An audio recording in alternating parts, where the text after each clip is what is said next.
हा मसाला करायचा आहे. त्याच्यासाठी मी 4 याच्या मिरच्या घेतलेल्या आहे, सपाटा आहे आणि ही 2 किलो हिरवी मिरची घेतलेली आहे, 1 किलो सपाटा आहे, 1 किलो लवंगी आहे आणि 1 किलो बेडगी आहे. आता मी 4-5 किलो मिरच्या घेतलेल्या आहे. त्या साऱ्या मी साफ करून घेऊ राहिले आता, देठ वगैरे काढून. हे बघा, असे देठ काढायचे आहे, कारण पूर्ण देठ हे करायचे नाही आहे, त्याच्यात तिखट जाते. आधी तोडायचे, काही तसे करायचे.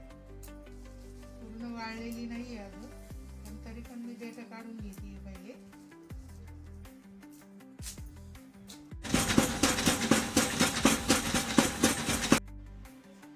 तुम्हाला मी मिरच्या साफ करताना त्या मिरच्या दाखवलेल्याच आहे. 4 पद्धतीच्या मिरच्या घेतलेल्या आहेत मी. ते मी दळून आणलेलं आहे आता. तर आपण त्याच्यात काळा मसाला पण मिळवू शकतो.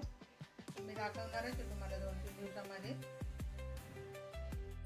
हे बघा, आपली मिरची खूप लाल झालेली आहे, छान झालेली आहे. वर्षभर आरामशीर आपला मसाला टिकतो. वर्षासाठी टेन्शन राहत नाही. आपला मसाल्यामध्ये आपण काळा मसाला पण मिळवू शकतो. आणि मी काळा मसाला केलेलाच आहे, पण याच्यात पण मिळवणार आहे. 1-2 दिवसामध्ये मी तो पण दाखवणारच आहे.